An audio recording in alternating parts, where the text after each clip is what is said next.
وہ عورت بڑے غور سے مجھے دیکھ رہی تھی، اپنی ریوالونگ چیئر پر بیٹھتے ہاتھ میں پین پکڑے سر سے پیر تک میرا سراپا بڑے غور سے دیکھ رہی تھی۔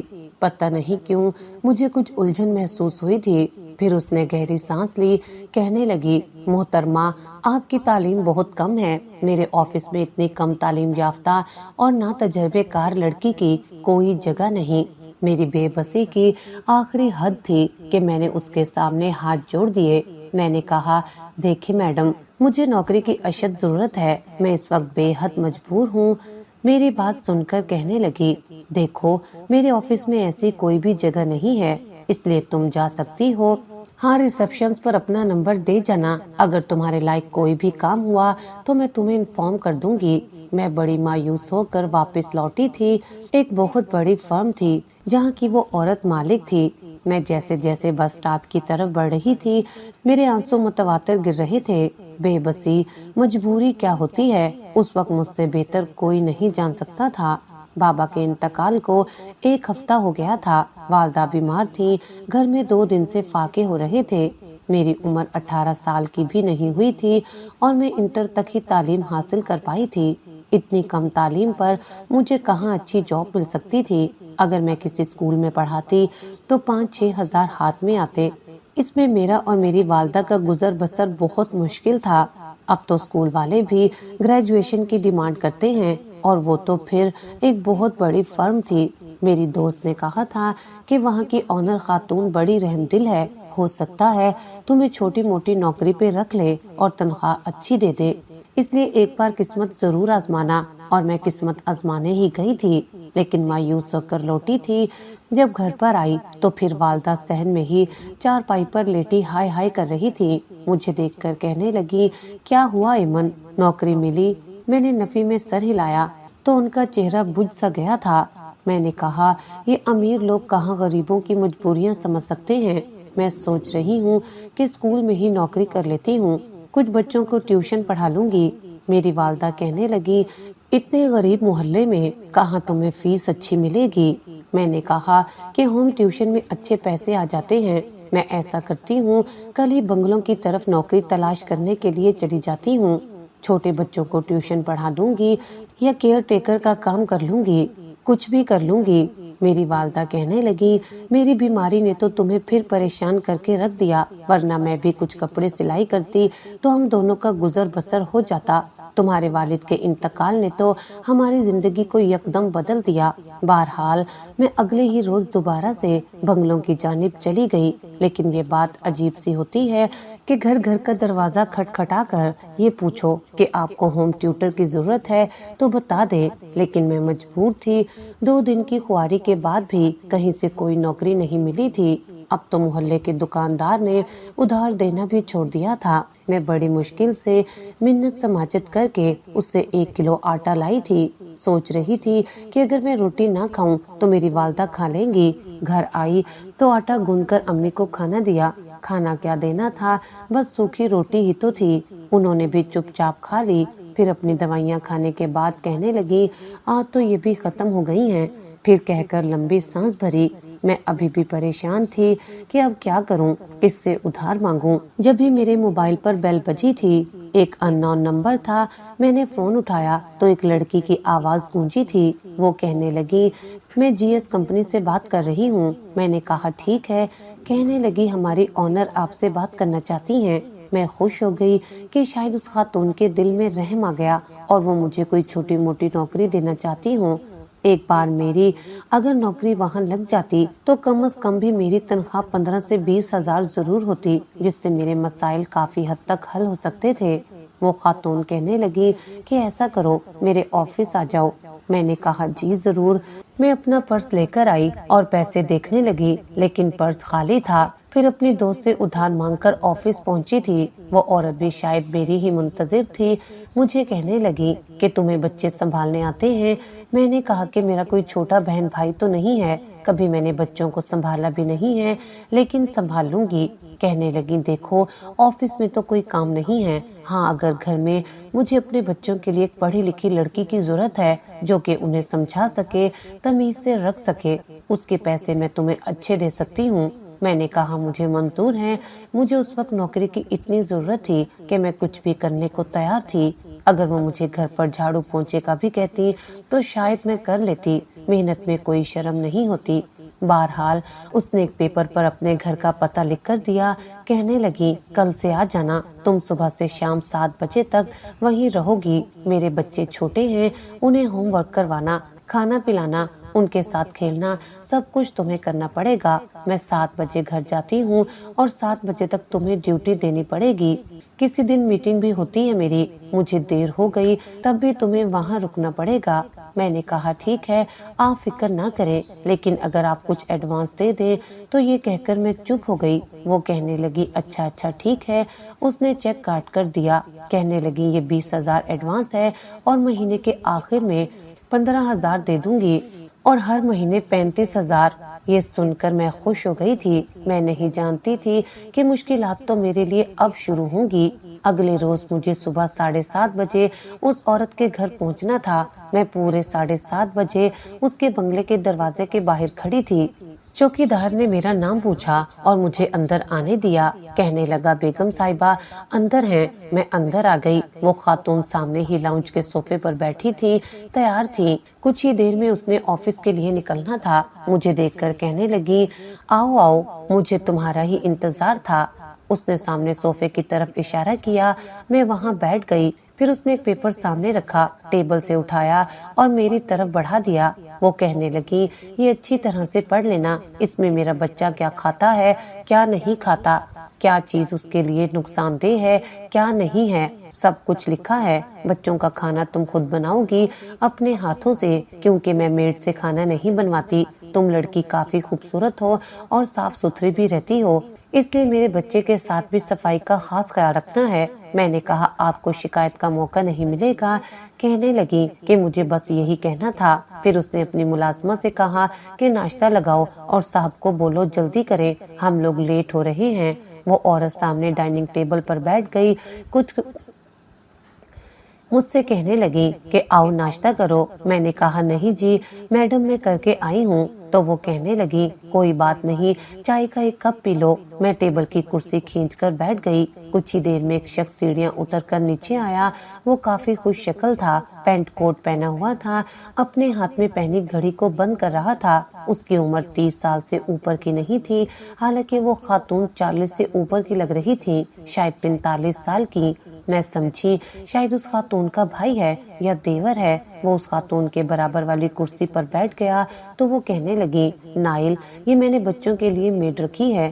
اس شخص نے بس ایک نظر مجھ پر ڈالی تھی، پھر ملازموں کو آواز دے کر کہنے لگا کہ آملیٹ نہیں بنا ابھی تک، جلدی سے لے کر آؤ۔ پھر اس عورت سے کہنے لگا کہ تم نے جو فیصلہ کیا ہے ٹھیک ہی کیا ہوگا۔ وہ بار بار اپنی گھڑی دیکھ رہا تھا۔ وہ خاتون مجھ سے کہنے لگی کہ میرے بچوں کی آج چھٹی ہے، اس لیے وہ سو رہے ہیں، جب تک وہ سو رہے ہیں تم لاؤنج میں ہی بیٹھی رہو، ملازمہ تمہیں بچوں کا کمرہ بھی دکھا دے گی اور چھوٹے موٹے کام بھی بتا دے گی۔ میں نے کہا ٹھیک ہے۔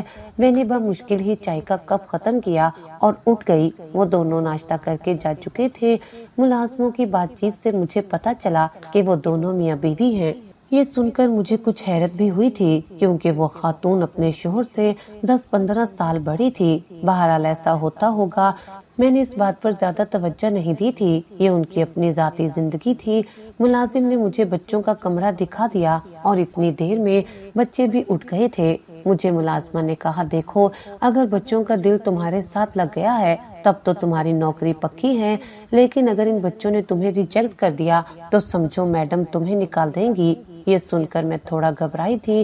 میں نوکری نہیں چھوڑ سکتی تھی، نوکری میری اشد ضرورت تھی، اس لیے میری کوشش یہی تھی کہ وہ بچے مجھ سے مانوس ہو جائیں۔ جب تک بچے اٹھے نہیں تھے میں اس ملازمہ سے بچوں کے بارے میں ہی پوچھتی رہی کہ انہیں کیا پسند ہے، کیا نہیں پسند، کس مزاج کے ہیں۔ وہ کہنے لگی بہت شرارتی ہیں اور ضدی بھی بہت ہیں، جلد کسی سے مانوس نہیں ہوتے۔ پھر کہنے لگی کہ بدتمیز بھی بہت ہیں۔ اس کے 2 بچے تھے اور دونوں ہی بیٹے تھے۔ جیسے ہی وہ اٹھے مجھے دیکھ کر انہوں نے ناک منہ چڑھایا تھا۔ کہنے لگے پھر نئی میڈ؟ مما کیوں ہر چند مہینے بعد ایک نئی میڈ ہمارے لیے رکھ لیتی ہیں؟ میں نے کہا میں تو تم لوگوں کی میڈ نہیں ہوں، میں تم لوگوں کی دوست ہوں۔ یہ سن کر وہ دونوں بچے مجھے حیرت سے دیکھنے لگے۔ میں نے کہا کیا مجھ سے دوستی نہیں کرو گے؟ ہم ساتھ میں کھیلیں گے، ساتھ میں کھائیں گے پیئیں گے اور خوب مزہ کریں گے۔ میری بات سن کر دونوں نے پہلے تو ایک دوسرے کو دیکھا، پھر مجھے دیکھنے لگے کہ تم سچ کہہ رہی ہو، تم ہمیں پڑھاؤ گی تو نہیں نا؟ وہ شاید پڑھنے سے گھبراتے تھے۔ میں نے کہا نہیں، میں تو نہیں پڑھاؤں گی، میں تو صرف تم لوگوں کے ساتھ مزے کروں گی۔ یہ سن کر وہ دونوں کچھ مسکرائے تھے۔ ان میں سے ایک 10 سال کا تھا اور ایک 8 سال کا۔ میرے دوستانہ انداز پر وہ لوگ خوش ہو گئے، کہنے لگے اچھا بتاؤ پھر آج کا کیا پروگرام ہے؟ میں نے کہا پہلے ناشتہ کریں گے، پھر ہم باہر لان میں فٹ بال کھیلیں گے۔ وہ کہنے لگے چلو ٹھیک ہے۔ میں نے کہا اب تم لوگ فریش ہو جاؤ، باہر آؤ اور یہ بتاؤ کہ ناشتے میں کیا کھاؤ گے؟ آج ناشتہ میں بناؤں گی اور بہت مزے کا بناؤں گی۔ وہ کہنے لگا یہ جو ہے نا یہ بہت گندے کھانے بناتی ہے، آپ ایسا کریں کہ کچھ الگ سا بنا کر دے، ہمیں بریڈ اور انڈا نہیں کھانا اور نہ ہی بسکٹ اور دودھ لینا ہے۔ میں نے کہا دودھ تو لینا پڑے گا کیونکہ تم لوگوں کی گروتھ کے لیے دودھ بہت اچھا ہے۔ وہ کہنے لگا نہیں نا، ہمیں کچھ الگ سی چیز کھانی ہے۔ میں نے کہا اچھا یہ بتاؤ کہ تم لوگ پوری کھاؤ گے؟ پوری حلوہ بنا دوں؟ وہ ایک دوسرے کو دیکھنے لگے، کہنے لگے یہ نام ہم نے صرف سنا ہے، مما کھانے نہیں دیتی۔ میں نے کہا اب میں آ گئی ہوں نا، میں بناؤں گی تم لوگوں کے لیے۔ وہ کہنے لگے ٹھیک ہے۔ میں نے جلدی سے پوری کا آٹا گوندا، حلوہ بنایا، آلو کا سالن بھی بنایا اور ساتھ میں جب تک وہ لوگ نہا کر فریش ہو کر آئے میں سب کچھ ریڈی کر چکی تھی۔ میں نے ٹیبل پر لگا دیا۔ انہوں نے پیٹ بھر کر ناشتہ کیا تھا اور بے حد خوش تھے۔ وہ کہنے لگے آپ نے تو ہماری موچیں کروا دی۔ پھر میرے ساتھ باہر آ گئے۔ میں نے ان کے ساتھ فٹ بال کھیلا، 1 گھنٹہ ان کے ساتھ کھیلتی رہی۔ پھر میں نے کہا اب میں تھک گئی ہوں۔ تو وہ کہنے لگے اتنی جلدی کیوں تھک گئی ہیں، اور کھیلتے ہیں نا؟ میں نے کہا نہیں، اب میں تھک گئی ہوں۔ جب میں تھک جاتی ہوں تو پھر جب تک میں کتابیں نہ پڑھ لوں میری تھکن نہیں اترتی۔ یہ سن کر وہ دونوں میری طرف غور سے دیکھنے لگے، کہنے لگے آپ کو کتابیں پڑھنے کا شوق ہے؟ میں نے کہا ہاں، اور وہ بھی اسکول کی۔ اچھا ایسا کرو، تم لوگوں کو تو پڑھنے کا شوق نہیں ہے، تم لوگ اپنے بیگ مجھے دے دو، میں تم لوگوں کی کتابیں پڑھ لیتی ہوں تاکہ میری تھکن اتر جائے۔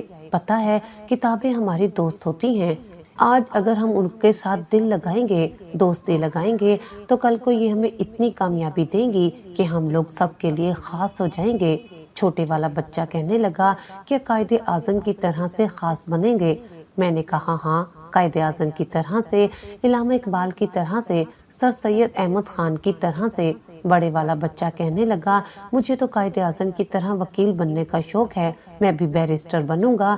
میں نے کہا کیسے بنو گے؟ تمہیں تو کتابوں سے چڑ ہے نا، پڑھنے کو دل نہیں کرتا تو قائد اعظم جیسے ایسے ہی تھوڑے بن جاتے ہیں، بڑی محنت کرنی پڑتی ہے اور مجھے نہیں لگتا کہ تم اتنی محنت کر سکتے ہو، تم تو بس فٹ بال ہی کھیل سکتے ہو۔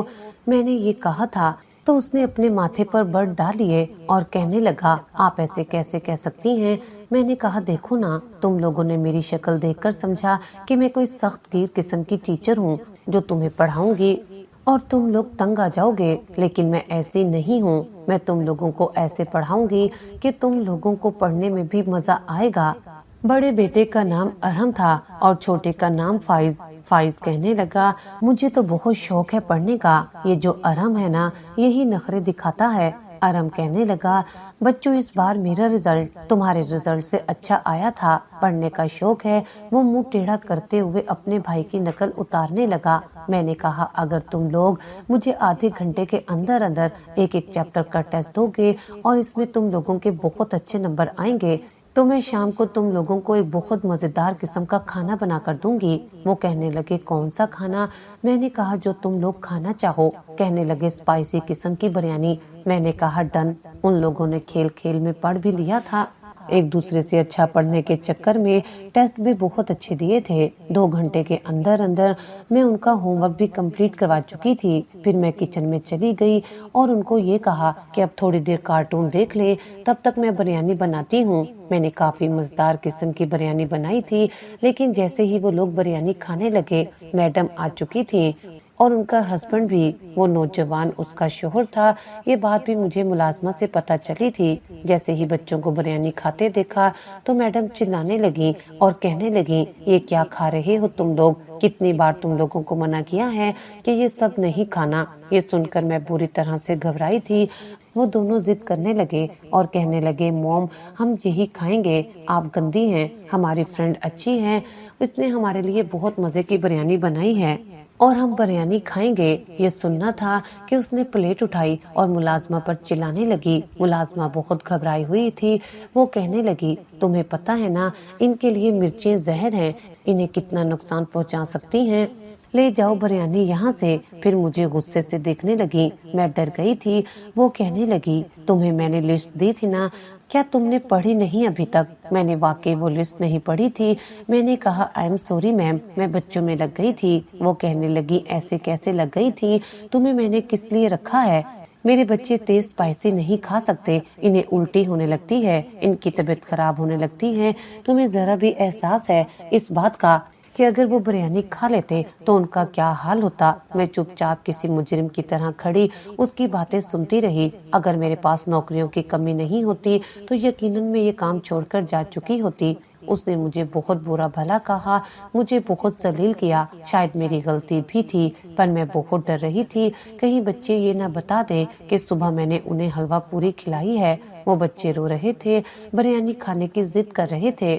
وہ نوجوان ایسے تھا جیسے اس کا ان بچوں سے کوئی تعلق ہی نہ ہو، حالانکہ اولاد تو اس کی بھی تھی، لیکن وہ کندھے اچکاتا ہوا اوپر چلا گیا۔ کچھ دیر بعد نیچے آیا تو آرام دہ لباس میں تھا، ٹیبل پر بیٹھ گیا اور کہنے لگا یار کب تک بچوں کا سوچ سوچ کے جی جلاتی رہو گی، ادھر آؤ کھانا کھاؤ۔ عورت جیسے اس نوجوان کے کہنے پر سب کچھ بھول بھال گئی تھی۔ وہ مسکراتے ہوئے اس کے برابر میں بیٹھ گئی، پھر وہ بریانی کھانے لگا، کہنے لگا نو ڈاؤٹ بریانی بہت مزے کی ہے جیسی میں کھاتا ہوں، فل آف سپائسی۔ میں اپنی آنکھوں میں آنے والے آنسو صاف کر رہی تھی۔ پھر میں بچوں کے کمرے میں چلی گئی۔ کچھ دیر میں ملازمہ ان کے لیے پھیکا سا کھانا رکھ کر چلی گئی۔ دونوں رو رہے تھے، کہنے لگے ہماری مما اچھی نہیں ہے۔ میں نے کہا مجھے نہیں پتا تھا کہ تم لوگوں کو اسپائسی کھانا نہیں دینا، اور پتا ہوتا تو میں تم لوگوں کو بریانی بنا کر نہ دیتی۔ وہ کہنے لگے وہ نہیں کھانے دیں گی، ہم جانتے ہیں، انہیں لگتا ہے کہ ہم بیمار ہیں اور کچھ بھی اچھا کھائیں گے اور بیمار ہو جائیں گے۔ میں نے کہا کہ چلو تم لوگ دل برا نہیں کرو، تمہاری مما کو تم سے بہت پیار ہے، اس لیے وہ نہیں چاہتی کہ تم بیمار ہو۔ آج میں بھی تم لوگوں کے ساتھ یہی پھیکا کھانا کھاؤں گی۔ میں نے بڑی مشکل سے انہیں بہلا پھسلا کر اپنے ہاتھ سے وہ چاول کھلائے تھے جس میں نمک اور کالی مرچ کے علاوہ کچھ بھی نہیں تھا۔ چکن تھا لیکن وہ بھی پھیکا سا۔ سچ پوچھیں تو میں نے بھی بڑی مشکل سے حلق سے اتارا تھا۔ وہ تو پھر بچے تھے اور بچے تو چٹپٹی چیزوں کے شوقین ہوتے ہیں۔ پتہ نہیں دونوں کے ساتھ ایسا کیا مسئلہ تھا کہ وہ سپائسی نہیں کھا سکتے تھے۔ انہیں کھانا کھلانے کے بعد جب میں باہر آئی تو وہ دونوں میاں بیوی اوپر جا چکے تھے۔ ملازمہ ٹیبل سے برتن اٹھا رہی تھی۔ میں نے کہا شام ہو گئی ہے، میڈم سے کہیں کہ میں واپس گھر جا رہی ہوں۔ ملازمہ کہنے لگی ٹھیک ہے کہہ دوں گی، پھر کہنے لگی ایسا کرو یہ بریانی ساتھ لے جاؤ، کیونکہ میڈم تو ایک ہی بار کھانا کھاتی ہیں، دوبارہ وہ چیز نہیں پسند کرتی اور بچے تو یہ چیز کھا بھی نہیں سکتے۔ پھر مجھ سے کہنے لگی کہ مجھ سے ہی پوچھ لیتی، تم وہ پیپر لازمی پڑھ لینا اور اس کے خلاف کچھ بھی مت کرنا، کیونکہ ان کے بچے مرچیں نہیں کھا سکتے۔ میں نے کہا کہ بس غلطی ہو گئی نا، میں وہ پیپر اپنے ساتھ ہی لے کر گئی تھی۔ وہ سارا پیپر میں نے پڑھ لیا تھا کہ انہیں کیا کیا پسند ہے کیا نہیں ہے، انہیں کیا کھلانا ہے کیا پلانا ہے، کیسے رکھنا ہے، سب لکھا تھا۔ پھر میں ہر چیز کا بہت خیال رکھ رہی تھی، لیکن بچے بار بار مجھ سے ضد کرتے تھے کہ میں انہیں اسپائسی چیزیں کھلاؤں۔ پھر میں نے اسپائسی قسم کے نوڈلز بنائے اور ان کی والدہ کے آنے سے پہلے پہلے انہیں کھلا دیے اور کہا کہ اپنی امی کو نہیں بتانا۔ وہ دونوں بہت خوش تھے، مجھ سے کافی حد تک مانوس ہو گئے تھے۔ میں نے نوٹ کیا کہ انہیں اسپائسی کھانے سے کچھ بھی نہیں ہوا تھا۔ پھر پتہ نہیں کیوں وہ انہیں کھانے نہیں دیتی تھی، گوشت نہیں کھلاتی تھی، چکن بہت تھوڑا سا کھلاتی تھی، زیادہ تر دودھ پلاتی تھی، لیکن اس کے برعکس اپنے لیے روز گوشت بنواتی تھی۔ ایک دن میں کچن میں بچوں کے لیے دودھ کا شیک بنانے کے لیے آئی تو میں نے دیکھا کہ باورچن چولہے پر دودھ میں چوارے ڈال رہی ہے اور نہ جانے کیا کیا خشک میوے پکا رہی تھی۔ کہنے لگی میڈم رات کو کھانے کے بعد یہ دودھ پیتی ہیں۔ میں نے کہا پھر وہ کہنے لگی ظاہر سی بات ہے ان کی عمر بھی تو بڑھ رہی ہے لیکن جوانی ہے کہ چین نہیں لینے دیتی۔ پھر معنی خیز انداز میں اس نے یہ بات کہی۔ میں نے کہا کہ کیا مطلب؟ پھر میسنوں کی طرح ہنسنے لگی اور کہنے لگی ظاہر ہے ایک جوان مرد کو پورا کرنا ہے تو اس سب کی ضرورت تو پڑے گی نا۔ میں نے کہا تمہیں شرم نہیں آتی ایسی باتیں کرتے ہوئے؟ وہ کہنے لگی میں سچ کہہ رہی ہوں، تمہیں یہ نہیں پتا بیچارے کی پچھلے 5 سال سے شامت آئی ہوئی ہے۔ پہلے اچھی صحت کا مالک تھا لیکن اب۔ میں نے کہا میں سمجھی نہیں۔ پھر کہنے لگی چھوڑو تمہیں سمجھ نہیں آئے گی۔ مجھے واقعی اس کی بات سمجھ نہیں آئی تھی لیکن اس دن مجھ پر قیامت ٹوٹ پڑی تھی کیونکہ جب میں گھر گئی تو میری والدہ اس وقت آنکھیں کھولے لیٹی ہوئی تھی۔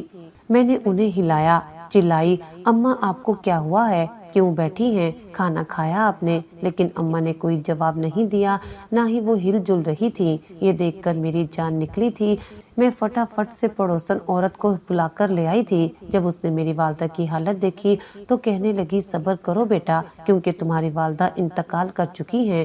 2 دن مجھے ہوش ہی نہیں تھی کیونکہ مجھ پر تو قیامت ٹوٹ پڑی تھی۔ میں بالکل بے سہارا ہو گئی تھی۔ میری میڈم جب 2 دن بعد آئیں تو افسوس کرنے لگی۔ پھر کہنے لگی ایسا کرو تم میرے گھر پر ہی رہ لیا کرو، ویسے بھی بچے تم سے بہت مانوس ہو گئے ہیں۔ 2 دن تم نہیں آئی تو بہت ضد کر رہے تھے کہ ہمیں بھی ایمن آپی کے پاس جانا ہے۔ پھر کہنے لگی تم بچوں کے کمرے میں ہی سو جایا کرو۔ میں چند دن تو اسی گھر میں رہی تھی۔ محلے والے آس پاس کے لوگ سبھی افسوس کرنے آ رہے تھے۔ پھر میں واپس اپنا ضروری سامان لے کر میڈم کے گھر میں ہی شفٹ ہو گئی تھی۔ بچوں کے ساتھ رہنے لگی۔ بچوں کی تو جیسے عید ہو گئی تھی، رات کا کھانا بھی مجھ سے کھاتے تھے۔ انہیں پتہ ہی نہیں تھا کہ ان کی ماں کون ہے اور کون نہیں، لیکن ایک بار جب میری میڈم گھر پر آئی تو رو رہی تھی اور وہ نوجوان اسے تسلیاں دے رہا تھا، کہہ رہا تھا تم کیوں پریشان ہو رہی ہو، کچھ نہیں ہوگا، تم ٹھیک ہو جاؤ گی۔ وہ کہنے لگی کیسے ٹھیک ہو جاؤں گی؟ تم نے سنا نہیں ڈاکٹر نے کیا کہا ہے کہ یہ آخری سٹیج ہے؟ یہ کہہ کر وہ پھر سے رونے لگی۔ اس نوجوان نے اسے اپنے ساتھ لگا کر اس کی کمر سہلانے لگا۔ میں کچھ پریشان سی ہوئی تھی کہ آخر اس عورت کو ہوا کیا تھا۔ بہرحال آج اس نے ٹھیک سے کھانا بھی نہیں کھایا تھا۔ اسی نوجوان کے ساتھ اوپر چلی گئی تھی۔ ملازمہ نے کھانا بھی کمرے میں دیا تھا۔ پھر مجھ سے کہنے لگی پتہ نہیں آج میڈم کو کیا ہوا ہے، روئے جا رہی ہے۔ میں نے کہا ہاں پتہ نہیں کیا ہوا ہے، لیکن پھر میں نے دیکھا کہ وہ کافی کمزور ہونے لگی تھی۔ اب آفس بھی نہیں جاتی تھی، صرف وہی نوجوان جاتا تھا۔ 6 ہفتے بعد میڈم نے مجھے اپنے کمرے میں بلایا، تب بھی رو رہی تھی۔ میں نے کہا آپ کو کیا ہوا ہے؟ سب ٹھیک تو ہے، آفس بھی نہیں جاتی؟ لیکن وہ کہنے لگی کہ ایمن یہاں بیٹھو، میں تم سے بہت ضروری بات کرنا چاہتی ہوں۔ میں نے کہا جی کہیے کیا کہنا ہے؟ تو وہ کہنے لگی میں چاہتی ہوں کہ تم میرے شوہر سے شادی کر لو۔ یہ سن کر میرے ہوش اڑ گئے تھے۔ میں نے کہا کیا مطلب ہے آپ کا؟ میں ایسا کیوں کروں؟ پھر رونے لگی، کہنے لگی مجھے کینسر ہو چکا ہے اور کینسر آخری سٹیج پر، اور میرے بچے تم سے بہت زیادہ مانوس ہو چکے ہیں۔ میں چاہتی ہوں کہ تم اسی گھر میں رہو۔ اب میرے مرنے کے بعد ہو سکتا ہے کہ میرا شوہر تمہیں نکال دے، کسی اور سے شادی کر لے، اور میں یہ نہیں چاہتی۔ میں نے کہا پھر بھی میں ایسا نہیں کر سکتی۔ لیکن وہ کہنے لگی کہ دیکھو تمہارا کوئی بھی سہارا نہیں ہے، تمہیں بھی ایک سہارے کی ضرورت ہے۔ میں نے کہا میں کسی سے شادی نہیں کر سکتی۔ وہ کہنے لگی جب تک میں زندہ ہوں تم ویسے ہی رہو گی، بچوں کا خیال رکھو گی۔ میں تمہیں اپنے شوہر کے پاس برداشت بھی نہیں کر سکتی، لیکن زیادہ دن میں بچ نہیں پاؤں گی، مرض ہی کچھ ایسا لگ گیا ہے۔ میں چاہتی ہوں کہ تم مجھ سے شادی کر لو تاکہ میرے بچوں پر کوئی ستیلی ماں نہ آ جائے۔ میں کمرے سے باہر نکل کر بچوں کے کمرے میں آ کر بیٹھ گئی۔ بچے کہنے لگے آپی جلدی آئیں نا، ہمیں آپ کے ساتھ فٹ بال کھیلنا ہے۔ لیکن میں نے منع کر دیا کیونکہ میرا تو دماغ گھوم کر رہ گیا تھا۔ میں ایسا سوچ ہی نہیں سکتی تھی، لیکن یہ سچ تھا کہ اگر وہ مر جاتی تو میں بھی بے آسرا ہو جاتی۔ اس کے بچوں کی طرح وہ شخص جوان جہان تھا، کسی سے بھی شادی کر لیتا۔ کافی سوچ وچار کے بعد میں نے حامی بھر لی تھی۔ پھر بڑی سادگی سے میرا نکاح شاویز سے ہو چکا تھا جو اس عورت نے خود کروایا تھا۔